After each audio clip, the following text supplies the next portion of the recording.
So ఇది వచ్చేసి మా ఎస్ఎస్సి బ్యాచ్కి అండి. అందరికీ హ్యాపీ ఈవినింగ్ గైస్. నేను మీ నరసింహారెడ్డిని.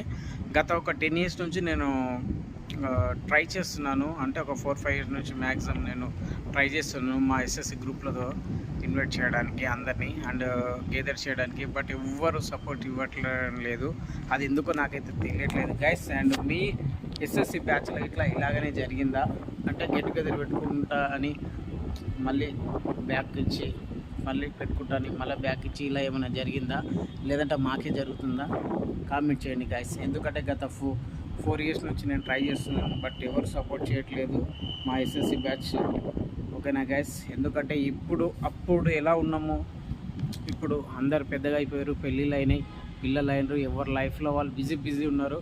ఈ లైఫ్ మొత్తం బిజీనే ఉంటుంది, ఈ లైఫ్ మొత్తం ఇలానే ఉంటుంది. ఎందుకంటే ఇది సంసారం కాబట్టి. సో ఆ సంసారంలో ఆ లైఫ్లో చిన్న బ్రేక్ ఇచ్చి మన ఫ్రెండ్షిప్ అందరూ కలుసుకొని ఒక సమావేశం ఏర్పాటు చేసుకొని మంచిగా వడ్డుకొని తిని నీ ముచ్చట్లు నాకు నా ముచ్చట్లు నీకు లైఫ్లో జరిగిన ఇన్సిడెంట్స్ వల్ల మనకి ఏమి మంచి జరిగింది ఏమి చెడు జరిగింది అని మంచి చెడు అన్నీ షేర్ చేసుకొని హ్యాపీనెస్తో పాటు బాధ కూడా షేర్ చేసుకొని మళ్ళీ హ్యాపీగా అప్పుడున్న కాలం ఎలా ఉంది, అప్పుడు మన స్కూల్లో ఏ అల్లరి చేసామనేది ఇట్లా గుర్తు తెచ్చుకొని మరి హ్యాపీగా వన్ డే స్పెండ్ చేయాలని నేను అనుకుంటున్నాను ఫ్రెండ్స్. ఈ వీడియో మాత్రం మా ఫ్రెండ్స్ గ్రూప్లో షేర్ చేస్తాను ప్లీజ్. అండ్ యూట్యూబ్లో ఇట్లా షేర్ చేస్తాను ఫ్రెండ్స్. మీకు కూడా ఇలా జరిగితే మాత్రం కామెంట్ చేయండి ఖచ్చితంగా. అండ్ నా వీడియోని కొత్తగా చూసే వాళ్ళు ఉంటే like, share and subscribe. And thank you for watching my videos. Love you all. And please guys SSC support మన Narva ZPH Narva school batch 2008 please response అవ్వండి. గెట్ టుగెదర్ పెట్టుకుందాము అండ్ ఎవరికి తోచినంత వాళ్ళ అమౌంట్ పెట్టుకొని మంచిగా పార్టీ అనేది సక్సెస్ చేద్దామండి.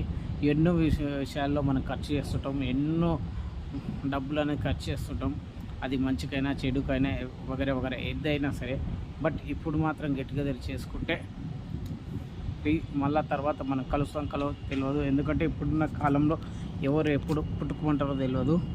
ఎందుకంటే ఇప్పుడున్న కాలుష్యం అలాంటిది, ఇప్పుడున్న పరిస్థితులు కూడా అలాంటివే. సో దయచేసి కాలం మన కోసం ఎప్పుడు ఆగదు కాబట్టి మనమే ఆగి అందరం గెట్ టుగెదర్ చేసుకొని మంచిగా మంచి చెడులను మాట్లాడుకొని ఒక ఫ్యామిలీలా కంటిన్యూ కలిసి ఉందామని.